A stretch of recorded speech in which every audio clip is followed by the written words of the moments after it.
Extra marital affairs, திருமணத்தை தாண்டிய உறவு இன்றைக்கு பல குடும்பங்களை சிதைத்துக் கொண்டிருக்கிற புற்றுநோயாக உருவாகி கொண்டிருக்கிறது. இதற்கு மிக முக்கியமான காரணம் என்ன தெரியுமா? இஸ்லாம் வழிகாட்டி இருக்கிற மஹரம் என்கின்ற கேடயத்தை பேணாததுதான்.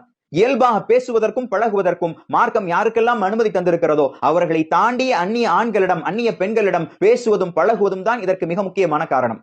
குடும்பத்திற்கு வெளியில் இருக்கக்கூடிய அந்நிய ஆண்கள் அந்நிய பெண்களிடத்தில் கூட நாம் எச்சரிக்கையாக இருக்கிறோம். ஆனால் குடும்பத்திலேயே இருக்கக்கூடிய அந்நிய ஆண்கள் அந்நிய பெண்களிடத்திலே நாம் சாதாரணமாக பேசுகிறோம், பழகுகிறோம். கொழுந்தனுக்கு ரொம்ப நெருக்கமா இருந்து சாப்பாடு பரிமாறுவாங்க. கொழுந்த வயசுல சின்னவரா இருந்தா சாதாரணமா பைக்ல போயிட்டு வருவாங்க. மச்சி நிச்சய தொட்டு பேசுவாங்க. கேட்டா சின்ன பிள்ளைன்னு சொல்லுவாங்க. கணவனின் சகோதரியின் கணவன், மனைவியின் சகோதரனின் மனைவி, இவர்கள் எல்லாம் அண்ணன் மாதிரி தானே, தங்கச்சி மாதிரி தானே பழகுவாங்க.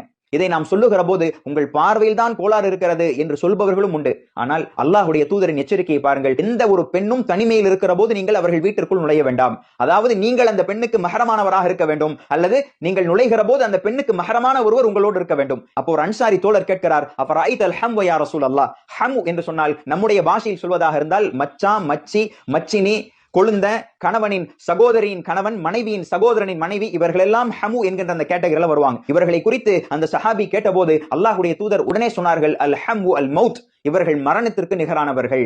கிரேவ் சின் என்பதாக சொல்வார்கள் அல்லவா, மிகப்பெரிய பாவம். இவர்களோடு தனிமையில் இருப்பது, எல்லை மீறி பேசுவது, பழகுவது என்பது மிகப்பெரிய பாவத்தில் உங்களை கொண்டு போய் சேர்த்துவிடும் என்கின்ற எச்சரிக்கைகள்